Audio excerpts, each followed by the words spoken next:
everyone, welcome back to my channel. I am so glad to have you all here. I have some amazing news and I can't wait to put up this video and share with you all. I know you're all so eager to hear.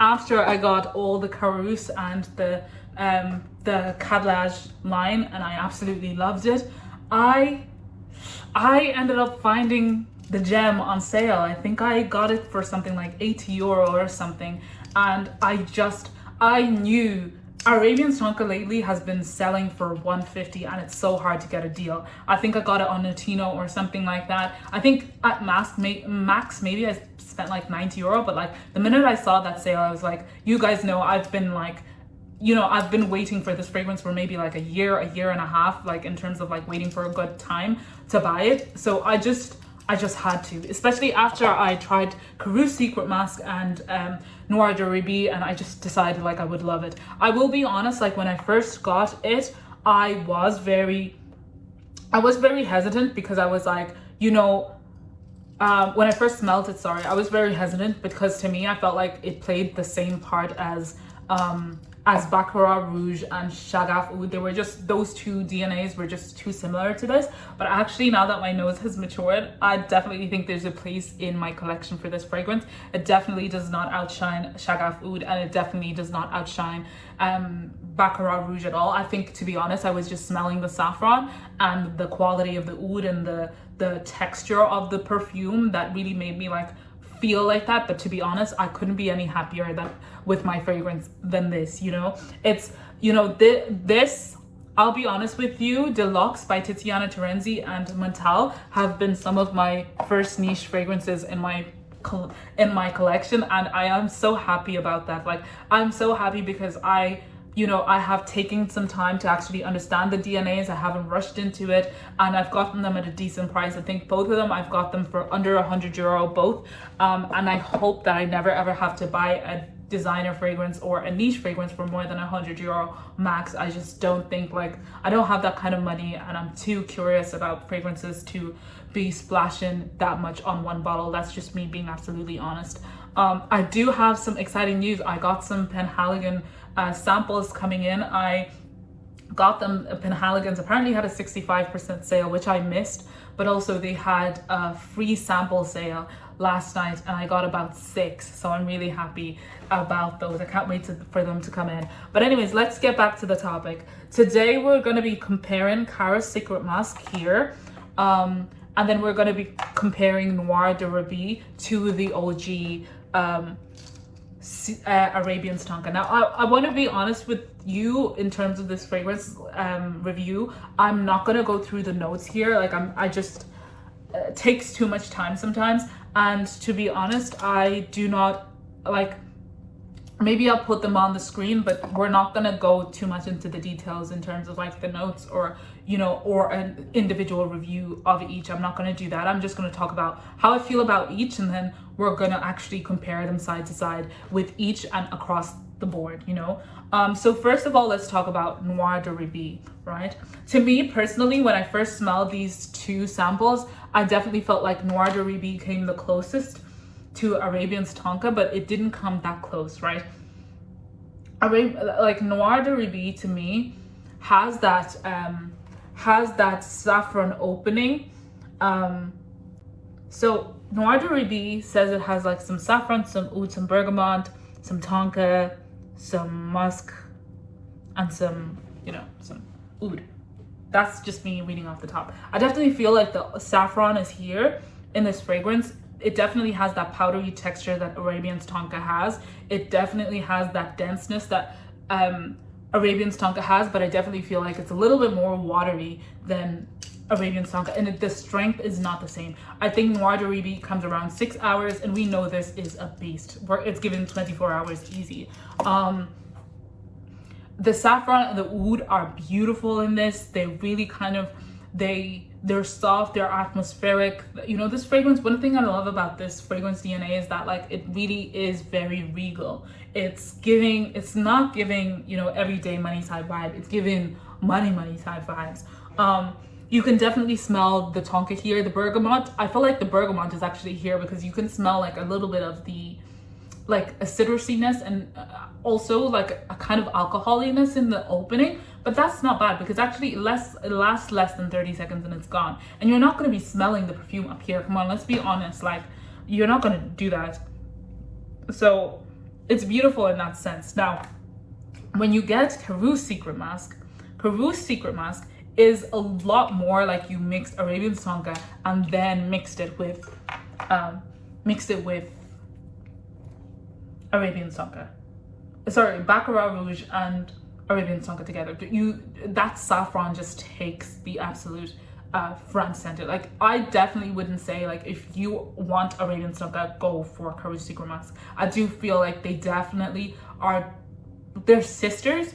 But again, the saffron is heavier in Secret Musk, and then the oud is taking front and center in, you know, in Arabian Tonka. This is sweet, it's sugary, it definitely has that Baccarat-esque vibe because of that burnt sugar type vibe and that saffron vibe that you just like, you get in Montal, those notes, but they're very toned down. They're really at the back. Like, they're really at the back. What you really get from Arabian Tonka, and the texture of the fragrance of this as well is very watery. If we put these two beside each other, like, to me, they're almost like night and day. And this being day, which is Karus Secret Musk, and this being night, which is Noir D'Arabie.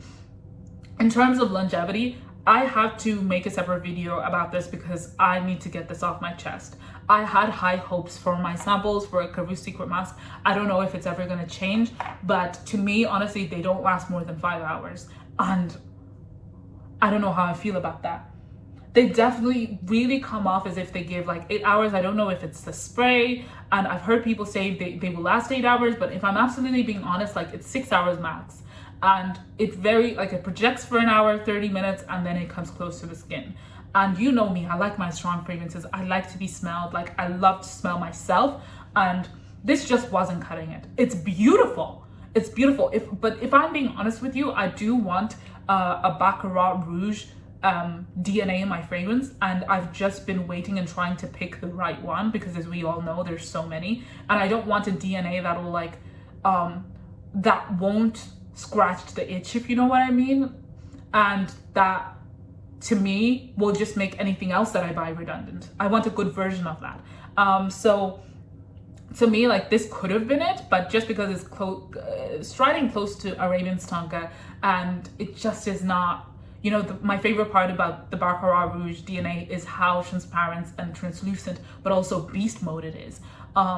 So to me, it's beautiful, but it just doesn't cut it. Like, and yeah, I'll do a separate video just talking about some of the Karus Secret Musk, the Karus collection. But then we have Arabians Tonka. Like, guys, I'm so nervous to even spray this. I think I'll spray it came in a little sachet as well. I spray here because I know it just will fill up the room. And this is much more dense. It's much more dense, much more expensive, much more, you know, like, and maybe I'm just being picky, but you guys know I wasn't gonna buy any of these other two in replacement of Arabian Tonka. I really did think Arabian Tonka was irreplaceable in, you know, in any collection just because of the longevity and the quality. But like, if I really had to pick and say, okay, what's the closest out of the ones that I have, it would have to be Noir D'Arabie. Now, I have to say, I'm pretty sure I heard that Oriental has just come out with a fragrance, or Oriental Al Haramain has come out with a DNA that's really, really, really close to Arabian Tonka. And I am curious, but now that I have Arabian Tonka, I don't know that I will buy it. If anything, I might just get a sample if I see it around, and I'm getting samples, but I don't think I'll go out of my way to try and smell that. I'm sorry, guys. But I feel like I've smelled already as much of these fragrances as I can. And if I had to pick between the three, say I don't have the €100 and I have, say, €50, which one would I pick? I definitely wouldn't pick Karus Secret Musk because it's definitely not worth the €50. The quality and the blending is beautiful, but the longevity to me is not cutting it. I would wait until I find out about that Al Haramain one or the Oriental one, and I will do my research and try if I can try that. I definitely know if it's Oriental or Al Haramain or whatever brand it was that I saw, it definitely is one of those good ones that last a long time. I would wait. And I know you only have €50, but you know, wait a couple of months, add a little €20 to that, and you can get 70. I think that would be way much more worth your money. But anyways, say you only have 50, right? And now you're thinking, okay, I want something. You want something you would wear at night and is more regal. I think buy this. It's €20. It's cheaper. It's much easier to find for €20 than this. Definitely. This much is definitely much closer to Arabian Tonka. It's maybe like 90% close. In terms of DNA, not, you know, everything else. And then when it comes to Secret Musk, this is if you wanted it to be a daytime fragrance. Like if you wanted it to be sweeter, if you wanted it to be more transparent, if you didn't like the powderiness, the denseness of it, you would definitely thrive with this. If you loved Baccarat Rouge and you found like, you know, Baccarat Rouge is too redundant, you just want it to have a little bit of spice, then get Karus Secret Musk. But again, it just doesn't last that long. So to me, that's a big no-no. It's all up to each other's taste. Like it's up to you and what you like. In terms of who can wear what, I definitely think this is much for an older audience. This is much for a younger audience. I don't think there's any gender in any of these fragrances. I definitely think they're androgynous fragrances. So you can just wear, you know, as long as you feel comfortable, you will. If you liked the oud in Chaka Oud, you're probably gonna like the oud in all of these. But if you don't like oud, Karus Secret Musk is your vibe. Yeah, I hope you liked that really brief review. I tried my best to kind of talk about them as best as I could. If you guys want me to update it and give more of the notes and everything else, I'm happy to do so. But until next time, let's talk together then. Don't forget to like, subscribe, leave a comment, leave your thoughts about if you've smelled any of these, or if you are willing to wait for an Arabian Tonka. Have you gotten one already, or do you think like it's redundant to have them all, or you don't? Yeah, I'm eager to hear from you all, and until next time, let's see each other soon. Bye.